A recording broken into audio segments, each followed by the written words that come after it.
This is an electronics project that I'm developing to recover small microphones from electronic waste, from equipment that is not working and going to trash. And I'll try to connect the microphone to the computer and use it to record. But first, subscribe to the channel. So let's test if this project is working to recover the microphone. I have the microphone here already connected. The microphone connects to the breadboard, then passes to a 10 kilo ohm resistor, then connects to a computer, and then goes back out to the ground on the jack. So let's plug it in. Plug the 3.5mm jack into the plug, and now plug it on the computer. And now let's check if the microphone taken from e-waste is working with the circuit set up connected to a computer. Let's run an audio program here to record.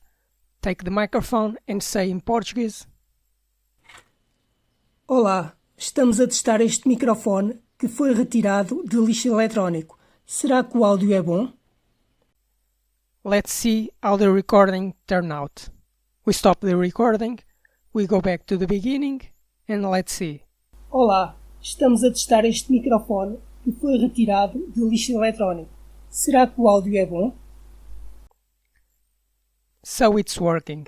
We managed to make this little microphone from e-waste to work on a computer. Like many other components that get thrown into the trash when the equipment stops working, it still works and can be used as a normal microphone for a computer. And it works perfectly. And the audio isn't bad. I hope you enjoyed this electronics project and to see how my work table looks like during the developing of a project or a small electronics prototype. Everything is a mess.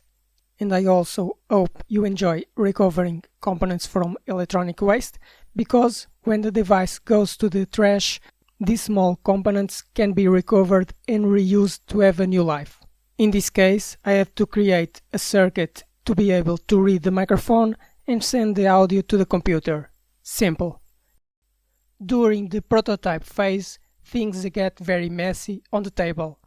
We have screws, tools, resistors that I will need, a multimeter, cables, 3.5 jack connections, a 3.5 male jack for testing, and another 3.5 female jack. This is a breadboard with all the connections made and with the resistors that I will need already connected, and the remaining cables that I will need. Here I have audio jacks to test continuity. I have here a female jack and a male jack, which I connect to the crocodile here, and I can test the continuity on the multimeter to make sure that I'm connecting to the correct pins.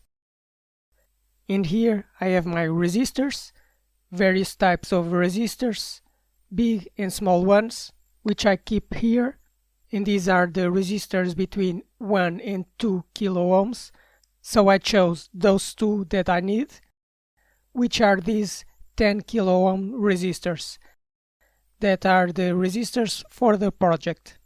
If you look at the circuit diagram that I have here, I know that the right wire will connect to this pin on the right of the connector to a resistor. Here is the wire on this pin. The left wire connects to the pin on this side and also to a resistor of 10 kilo ohms, which is the one that comes out of here, connects here to this resistor. Then both resistors go into the microphone and then go out to the ground, so they're connected on this row, both resistors, which then goes out here to the microphone, and then when it comes out, it goes back here to the ground. It goes to the ground of the jack, and that's how this prototype works. This is the electronics circuit to get the microphone to work connected to a computer. Now subscribe to the channel because I post new videos every week. Like if you enjoy this project, and if you have any questions, write in the comments because I read and answer to all comments.